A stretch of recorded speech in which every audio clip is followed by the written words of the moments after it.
Hi everyone, I'm Alex. Thanks for clicking and welcome to this lesson on the TOEFL IBT independent speaking task, structure, and tips. So this will be a two-part video. In the first section, I will describe the structure of the independent speaking task on the TOEFL IBT.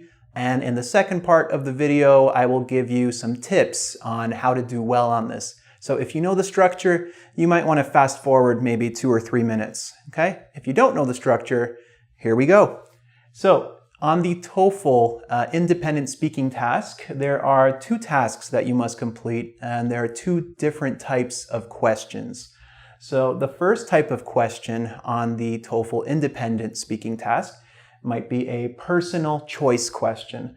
So in this section, you'll be asked a question about important people, places, events, or activities that you enjoy. It will always be something related to your personal experience or just general knowledge of life. So, they might say, tell me about a person who has meant a lot in your life. If you could learn one instrument, what would you learn and why? Something related to your personal experience. And the second type of task, second type of question is a paired choice question. So in this situation, you have to choose between A or B, either or. So for example, the questions might ask you to compare, do you prefer life in a hot country or do you prefer life in a country that has seasons? Do you prefer renting or owning a house or an apartment? Would you prefer private or group classes? And then you basically have to give a response. Well, I think that private classes are better than group classes because you get more personalized attention and because, whatever your reasons are. So in this task, you actually have 15 seconds of preparation time before you have to speak, and then you are given 45 seconds to speak. So again, during the IBT, this is for the IBT. So the IBT, you have headphones on, you will hear the question, and you will read the question on the computer screen. And once the question has, finished being read, then you have 15 seconds to prepare a response. And I completely recommend a notebook and then 45 seconds to answer the question. Now, in addition to bringing a notebook, let's look at some other tips that can help you to do well on the TOEFL independent speaking task. All right, so let's look at some tips on how to do well on the independent speaking task. Number 1, this goes for the test as a whole. Be honest with yourself. Don't take the test unless you're ready. Now, what I mean by this is if you're a beginner student, don't even consider the TOEFL test. If you're an intermediate student, a high intermediate, then it's more possible for you to do well on the TOEFL. Remember, the TOEFL is meant to prepare people for an academic setting, so a university. So if you are not a high intermediate or advanced student, you will find the TOEFL to be very, very difficult. And honestly, you would probably be wasting your money in taking the test or a preparation course if you're not an advanced or high intermediate student. So be honest with yourself. It's hard advice, but it's completely true. Number 2, have a notebook to write your ideas for the independent speaking task. You are allowed to bring a notebook and a pencil or pen, and this will help you to write ideas, after you read the question and listen to the question. Number 3, have at least 2 reasons or 2 examples to support your opinion.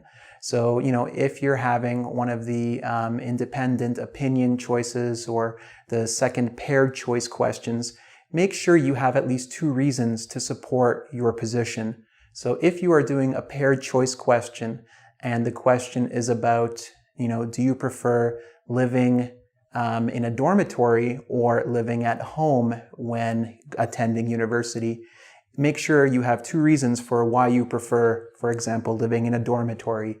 In a dormitory, you can make friends and you can also make it to classes on time because it's very close to the campus, for example. So at least 2. Number 4, don't become obsessed with the clock. This is very difficult when you first start training for the TOEFL but you will, become obsessed in the beginning because you think 45 seconds, 45 seconds, I have to speak for 45 seconds. And as you're speaking, this number is always in the back of your mind. But the more you practice it, the more you will realize how much you can actually speak for in 45 seconds. So the only way to get over this obsession with the time, with the clock, is to practice, practice, practice, practice. So you know what it feels like. You'll have a sense of what is 45 seconds of speaking. And again, don't feel like you have to fill the complete 45 seconds. If you talk for 40, if you talk for 35, but your answer is clear and your pronunciation is clear, your grammar structures have variety, your reasons make sense, then the person who is evaluating you will evaluate you based on those answers, okay? And number 5, relax. There is no right answer in these speaking tasks. They are purely opinion-based questions about general topics that anyone can speak about, okay? So it's your opinion. Don't feel like you're being graded and they're looking for a specific correct answer. They're testing your fluency, your ability to use grammar in a wide variety of ways. And finally, practice with a teacher, a friend, a partner, or in front of a mirror. It doesn't matter who you're practicing with as long as you are practicing, okay? I really recommend practicing in an environment, if it's possible for you to take a classroom course for TOEFL preparation, practice where there are other people speaking around you, because during the test, there will be other people speaking around you at different computer terminals, okay? All right, guys, so if you'd like to test your understanding of, the structure of the test, as well as review these tips that I've given you, you can take the quiz on engvid.com, and don't forget to subscribe to my YouTube channel. Bye, and good luck.